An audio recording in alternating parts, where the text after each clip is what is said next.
Bonjour tout le monde, on se retrouve de nouveau sur la chaîne Superprof. J'espère que le contenu de mes vidéos précédentes vous a été utile. N'hésitez pas d'ailleurs à me communiquer votre retour et impressions sur la barre des commentaires. Je me ferai un plaisir de lire vos impressions et de les prendre en considération dans mes prochaines vidéos. Aujourd'hui, je propose aux élèves de la deuxième année baccalauréat des cours, des activités, des exercices sur l'équilibre chimique, des prérequis pour aborder l'avancement d'une réaction chimique. I never made it, but I know what it takes. I'm motivated by a mix of emotion, got my statement, and I'm... Vous avez vu au cours que toute espèce ionique ou moléculaire susceptible de céder au moins un proton H+, est un acide au sens de Bronsted. Et toute espèce ionique ou moléculaire susceptible de capter le proton est une base au sens de Bronsted. Dans l'exemple que nous proposons, l'acide benzoïque libère un proton H+, c'est un acide de Bronsted. L'ion benzoate capte le proton H+, c'est donc une base au sens de Bronsted.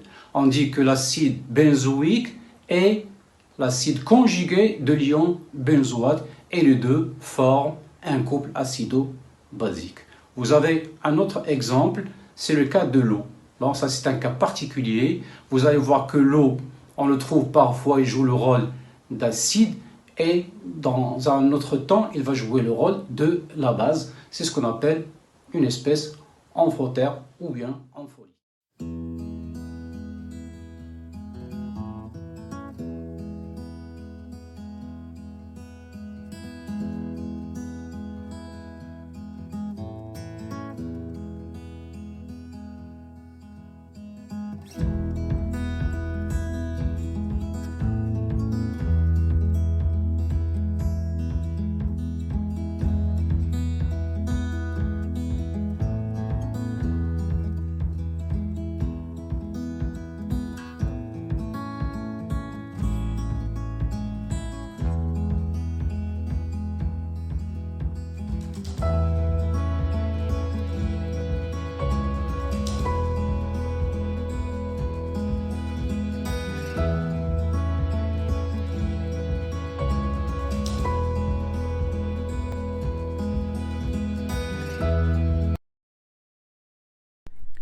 Ici, on vous propose une petite activité. Comment obtenir de l'acide benzoïque à partir de benzoate de sodium. Comme vous voyez sur la figure, versant deux tubes 1 et 2 environ 4 ml de solution aqueuse de benzoate de sodium à 0,2 mol par litre. Ajoutant dans le tube 2 environ 2 ml de solution aqueuse d'acide chlorhydrique à 1 mol par litre. Un solide blanc apparaît dans le tube. Regardez le document 2. Comment expliquer l'apparition de ce solide et quelle est l'équation de la réaction correspondante? La base ion benzoate réagit avec l'acide ion oxonium. Il se forme alors de l'acide benzoïque, très peu soluble dans l'eau. Selon la réaction d'équation, regardez l'équation, au cours de cette réaction acido-basique, il y a un transfert d'un proton de l'acide du couple H3O+, sur H2O, vers la base du couple C6H5CO2H sur C6H5CO2-. Ce résultat, bien sûr, il est général. Toute réaction acido-basique est un transfert de proton H+, de l'acide qu'on note HA1, du couple acido-basique HA1 sur AA-, vers la base notée A2-, d'un autre couple acido-basique HA2 sur A2-. Et on écrit l'équation comme vous le voyez ici. HA1 plus A2- égale A1- plus HA2. Donc l'acide plus la base, ça donne un autre acide plus une autre base.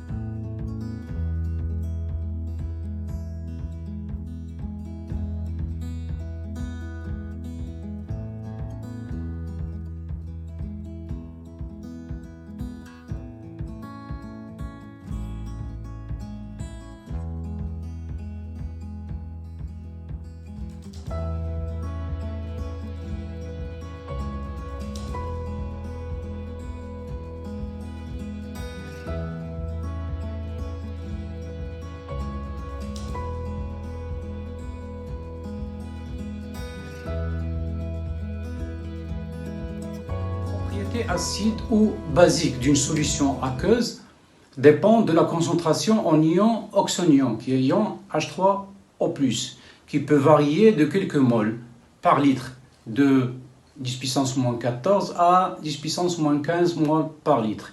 L'utilisation des valeurs si différentes et parfois très petites n'est pas sans poser quelques problèmes. Ainsi, en 1909, le chimiste danois Sorensen introduit en utilisant la fonction mathématique qui est le logarithme décimal une nouvelle grandeur plus pratique qui est le pH. Pour des solutions diluées, on va voir par la suite du cours qu'est-ce que ça veut dire dilué.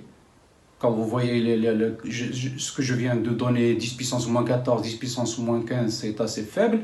Pour ces solutions diluées, le pH est défini par la relation que vous avez vue au cours, qui est le pH également log de la concentration en ion H3O+, c'est-à-dire la concentration en ion oxonium. Ici, je propose aux élèves une activité à comment utiliser leur calculatrice pour calculer le pH ou la concentration en ion H3O+ d'une solution aqueuse. Dans un premier cas, soit deux solutions A et B dont les concentrations en ion H3O+ valent respectivement 10 puissance moins 3 mol par litre et 4,8 10 puissance moins 5 mol par litre. Quel est le pH de chacune de ces solutions? Regardez le document 5. Vous utilisez la touche log de votre calculatrice. Vous obtiendrez le pH pour la solution A 3 et pour la solution B 4,32. D'une autre façon, vous avez de l'autre côté deux solutions aqueuses C et D, de pH respectifs 3,40 et 9,80. Quelle est la concentration en ion H3O+ de chacune de ces solutions? Là, vous allez utiliser toujours votre calculatrice, mais cette fois en utilisant la touche 10 à la puissance X de votre calculatrice. Vous allez obtenir pour la solution C la concentration 4 10 puissance moins 4 mol par litre.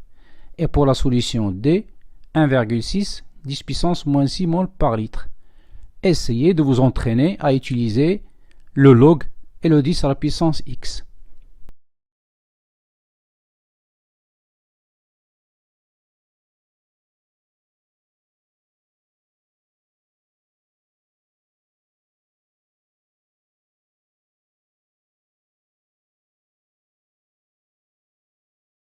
D'après les valeurs trouvées, lorsque la concentration en ion H3O+ diminue, le pH augmente et inversement. Ceci est dû au fait que la fonction logarithme, et vous allez voir ça avec votre prof de maths, que le logarithme est une fonction croissante. Soit par exemple deux solutions A et B, telles que la concentration en ion H3O+ pour la solution A est supérieure à celle de la solution B.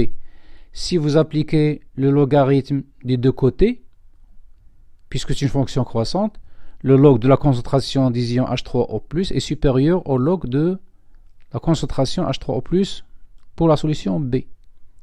En prenant l'opposé, il vient, c'est-à-dire vous mettez les signes moins des deux côtés, vous allez trouver mathématiquement que le pH de la solution A est inférieur à celui de la solution B.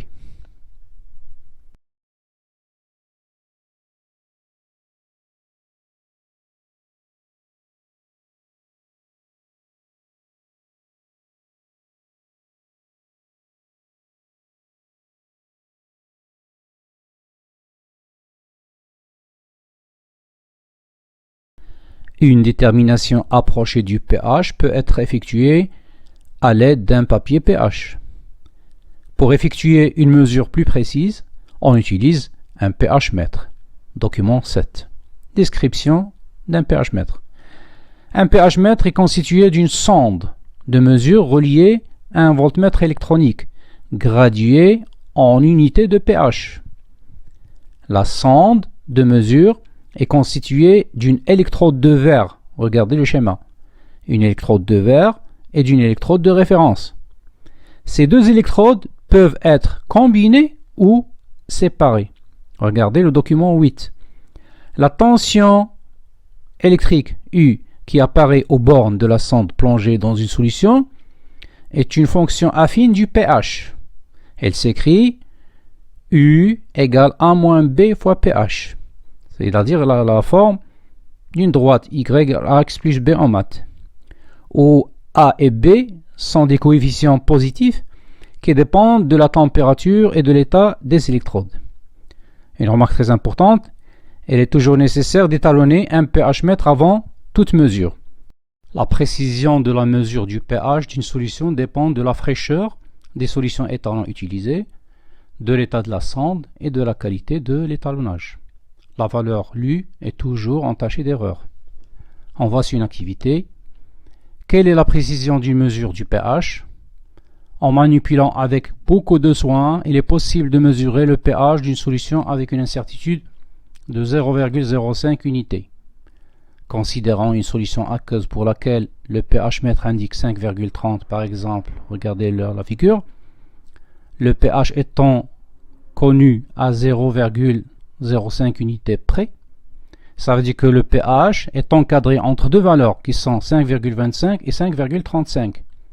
Quel est l'encadrement de la concentration en ion H3O+? Donc d'après la relation vue au cours, la concentration en ion oxonium est égale à 10 à la puissance moins pH mol par litre. Avec la calculatrice, on obtient, pour un pH mesuré de 5,30, on aura une concentration mesurée de l'ordre de 5,012 10 puissance moins 6. Et pour un pH encadré, le pH réel, il sera encadré entre 5,25 et 5,35.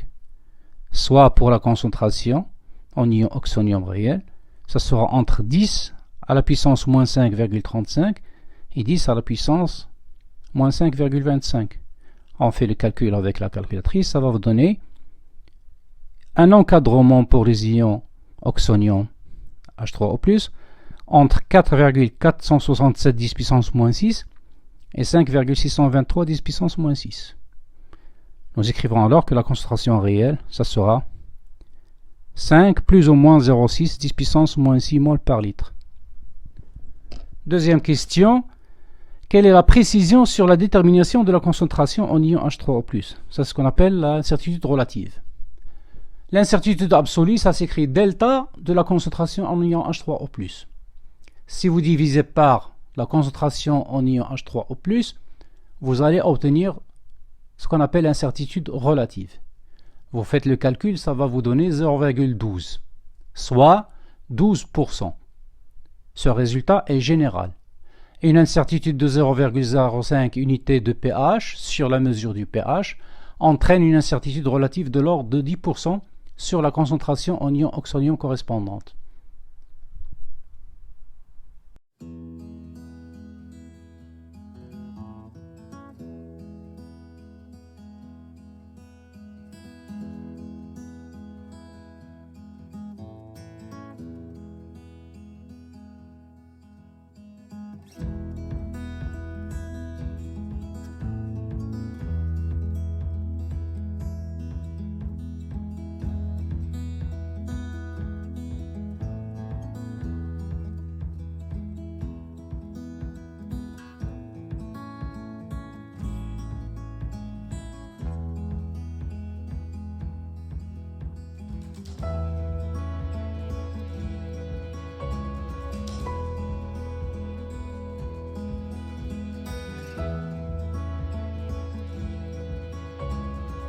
État d'équilibre d'un système chimique. L'étude de réaction acido-basique va nous permettre de caractériser l'état d'équilibre d'un système chimique. La notion d'avancement maximal, on vous propose ici une activité. Comment déterminer l'avancement maximal d'une réaction acido-basique? On vous donne dans une fiole jaugée de volume 500 ml partiellement remplie d'eau distillée. On verse avec précaution 1 ml d'acide éthanoïque noté HA, puis on complète jusqu'au trait de jauge. Quelle est l'équation de la réaction acido-basique entre l'acide éthanoïque et l'eau? Deuxième question. À l'aide des données figurant sur le document 10, regardez le document 10, on cherche la concentration molaire C en soluté apportée. Et troisième question, en déduire l'avancement maximal de cette réaction. Quelle serait alors la concentration maximale en ion oxonium noté H3O+, max? Résultat. Lors de la réaction acido-basique, il y a transfert de protons de l'acide du couple CH3COH sur CH3CO- vers la base du couple H3O+.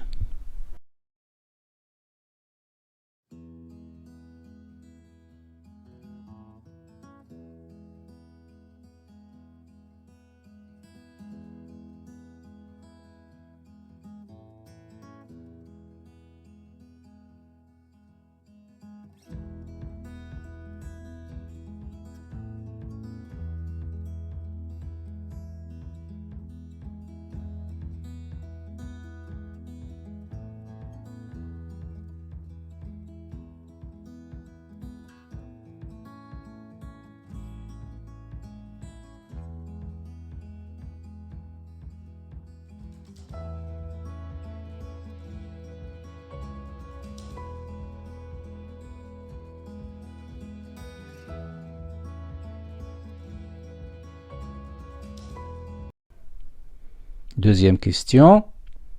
À l'aide des données figurant dans le document 10, on veut calculer la concentration. Le soluté apporté est l'acide éthanoïque. La quantité initiale d'acide éthanoïque, on peut la calculer par la formule quantité de matière égale masse sur masse molaire. Les définitions de la masse volumique et de la densité permettent d'écrire la masse initiale de l'acide, c'est la masse volumique de cet acide fois le volume. Et la masse volumique, ça s'exprime par la relation la masse volumique égale la densité fois la masse volumique de l'eau. On remplace, on obtient la quantité de matière de notre acide par la relation Ni de HA égale D fois ρ fois mu de l'eau fois le volume sur la masse molaire. On fait notre calcul, on trouve cette quantité de matière qui est de l'ordre de 0,0175 mol.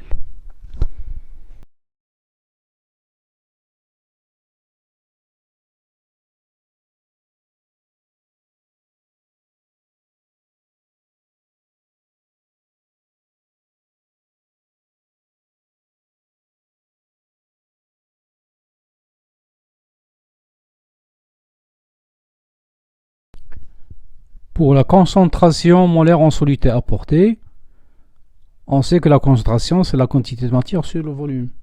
On applique 0,0175 sur 500 ml qu'on convertit en litres. On obtient 0,0350 mol par litre. Question 3. L'équation de la réaction et la composition initiale de la solution permettent de déterminer l'avancement maximal. Ici, l'eau, solvant, est en large excès. Donc, automatiquement, l'acide éthanoïque est le réactif limitant. La valeur de l'avancement maximal, ça va être tout simplement 0,0175 mol. Et on déduit alors la concentration en ion H3O+ maximale, qui est l'avancement maximal Xmax sur le volume.